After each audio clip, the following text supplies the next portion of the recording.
5 hanggang 6 na oras lang araw-araw ang tulog ng TNBS driver na si Michael Punzalan. Iba-iba rin ang oras ng kanyang pagtulog. Oo, talagang hirap kasi siyempre ang dami mong iniisip na bayarin. Binabangungot ka na sa bayarin. Ang 60 taong gulang naman na si Evelyn Mercado, hindi rin lalampas sa 6 na oras ang tulog sa gabi.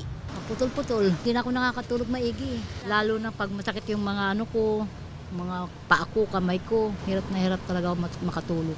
At para makatulog, nanonood o naglalaro siya sa cellphone. Ang diskarte naman ni Ariel Maraguinor na isang chef para makatulog sa gabi ng mahimbing. Nagbubuhat ako minsan ganyan pag umaga para pagdating sa gabi, pagod ka na, makakatulog na po. Paliwanag ng isang sleep doctor, marami ang nahihirapang makatulog ng hanggang 9 na oras sa panahon ngayon. Nariyan na kasi ang infinity scrolling o panunood sa digital media. Dagdag pa kung maraming iniisip. Pero kailangang bigyang pansin ang maayos na tulog sa gabi para hindi maging iritable, antukin at makakalimutin. At kapag laging kulang sa tulog, posibleng maapektuhan ang blood pressure at blood sugar. Maaari rin itong mauwi sa sakit sa puso at diabetes. Dapat non-negotiable po talaga eh. We have to allot specific time, i-prioritize natin yung pagpapahinga saka yung pagtulog. Dapat consistent kung anong oras ka matutulog, kung anong oras gigising kada araw. Dapat hindi nagkakalayo. Payo ng eksperto para hindi mahirapang makatulog sa gabi. Yung pagtulog, may ritual dapat, may pattern or habits to promote better sleep. Dapat alisin ang lahat ng distraction gaya ng cellphone o kaya panonood sa digital devices. Makatutulong din ang warm bath at pag-inom ng gatas. Maaari ring mag-meditate o magdasal.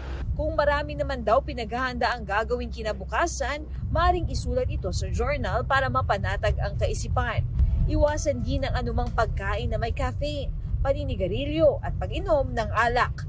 Kumain 2 to 3 hours bago matulog. Malaki rin daw ang may tutulong kapag madilim ang kwarto at tamang-tama lang ang temperatura. At kapag di raw talaga makatulog, huwag ipilit. Umupo, maghanap ng gagawin tulad ng pagbabasa ng libro o pagkikinig ng music para mawala ang stress. Katrina Son, nagbabalita para sa GMA Integrated News.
Huwag magpahuli sa mga balitang dapat ninyong malaman.